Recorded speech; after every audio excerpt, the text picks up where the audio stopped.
চিন্তা করা দরকার। গতকালকে আমাদের নেতা তারেক রহমান সাহেব এই যে আসছিলেন, আপনারা জানেন, তারেক রহমানকে বলে দিছি যে আপনার আমার প্রধানমন্ত্রী শেখ হাসিনা আমাকে যে কথাগুলো দিয়ে গেছিলেন সেগুলো আপনাকে। গতকালকে দেখলাম এক নেতা বক্তব্য দিচ্ছে যে বিএনপির চেয়ারম্যান তারেক রহমানের মা হলো শেখ হাসিনা। নাউজুবিল্লাহ বলবেন না। তারেক রহমানের মা হলো বেগম খালেদা জিয়া, আপসীন দেশনেত্রী, আর উনি বলতেছে তারেক রহমানের মা শেখ হাসিনা। কেন বলতেছে? আগে আমি আওয়ামী লীগ করতাম, শেখ হাসিনা যেই কাজগুলো করে বাকি রেখে গেছে, আমি তারেক রহমানকে গতকালকে ফেনীতে আসলে বলেছি তিনি যেন বাকি কাজ সম্পূর্ণ করে। তার মানে ও কার লোক? স্বৈরাচার আওয়ামী লীগের লোক। এখন হাইব্রিড বিএনপি তারেক রহমান তেল আর পাম বাড়তিছে। কথা কন না কে? তারেক রহমান সিরে জুতো পরে সমাবেশ করতেছে। একটা ছবির মধ্যে দেখলাম সিরে জুতো পরে সমাবেশে গেছে। নেতা ভালো, কিন্তু কর্মীরা যখন চাঁদাবাজি করে তখনই দলের প্রধানের দোষ হয়।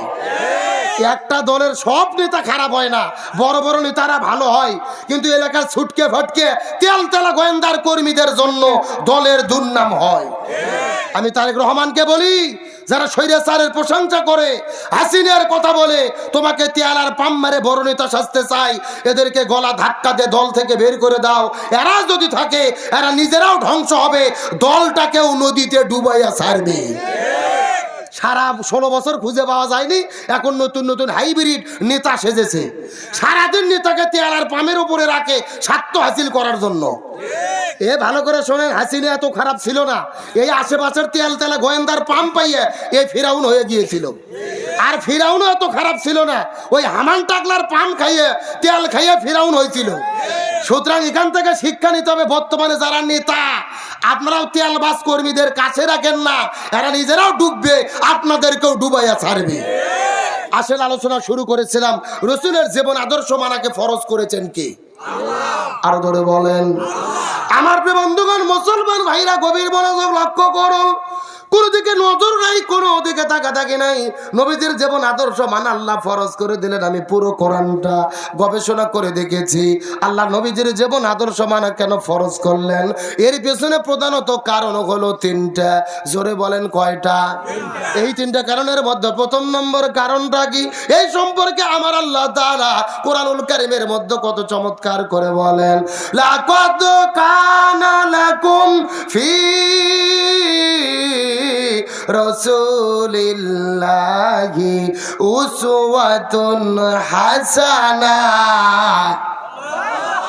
সূরা আযাব 21 নম্বর পারার 19 নম্বর পৃষ্ঠার 2 নম্বর লাইন, 21 নম্বর আয়াতে কারিমা। তাফসীর ইবনে কাসিরের মধ্য থেকে বলতেছি, আল্লাহ রাব্বুল আলামিন বলেন, হে পৃথিবীর মানুষেরা ভালো করে বোঝার চেষ্টা করো, আমি নবীজির জীবন আদর্শ মানা ফরজ করে দিলাম।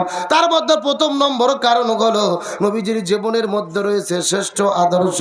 তোমরা যদি দুনিয়ার মধ্যে শান্তি পেতে চাও, আখিরাতের মধ্যে মুক্তি পেতে চাও, ওই নবীর আদর্শ অনুসরণ করা ছাড়া কোনো উপায় নাই। গভীর মনোযোগ ভালো করে বোঝার চেষ্টা করেন।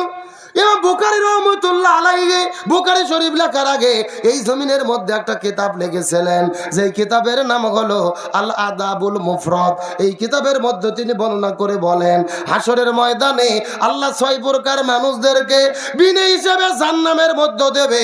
তার মধ্যে প্রথম নম্বর প্রকার হলো তারা যারা জমিনের ভেতরে নবীকে বাদ দিয়ে অন্য কোনো নেতার আদর্শ গ্রহণ করে। তার মানে বোঝা গেল, নবীকে বাদ দিয়ে অন্য নেতার যদি কেউ আদর্শ গ্রহণ করে, বিনা হিসেবে তাদেরকে যেতে হবে কোথায়? আরো জোরে বলেন। এখন আপনাদেরকে জিজ্ঞাসা করি, হে ফরিদপুরের মুসলমান, নবীকে বাদ দিয়ে অন্য নেতার আদর্শ গ্রহণ করেছে এইরকম 2-4 জন লোক বাংলাদেশে আছে না নাই? ফরিদপুরে আছে না নাই? কেউ বা বাবার আদর্শ গ্রহণ করেছে, বাবাকে চেনা যায়? কথা কয় না। আরে বঙ্গবল্টু জাতির ফিতে কেউ বা বাবার আদর্শ গ্রহণ করেছে, কেউ বা স্বামীর আদর্শ গ্রহণ করেছে, কেউ বা ইরশাদ চাচার আদর্শ গ্রহণ করেছে, কেউ বা কার্ল মার্কসের আদর্শ গ্রহণ করেছে, কেউ বা লেনিনের আদর্শ গ্রহণ করেছে। এ ফরিদপুরের মুসলমান চিৎকার করে বলেন তো দেখি, নবীকে বাদ দিয়ে বাবা চাচা খালু ফুফা ইত্যাদি ইত্যাদি নেতার যদি কেউ আদর্শ গ্রহণ করে, বিনা হিসেবে তাদেরকে যেতে হবে কোথায়? উপায় নাই রে, উপায় নাই রে মানুষ, উপায় নাই। নবী বিনে জান্নাত পাওয়ার উপায় নাই। বললে কি কষ্ট হবে? সবাই বলেন উপায় নাই রে, উপায় নাই রে মানুষ, উপায় নাই। নবী বিনে জান্নাত পাওয়ার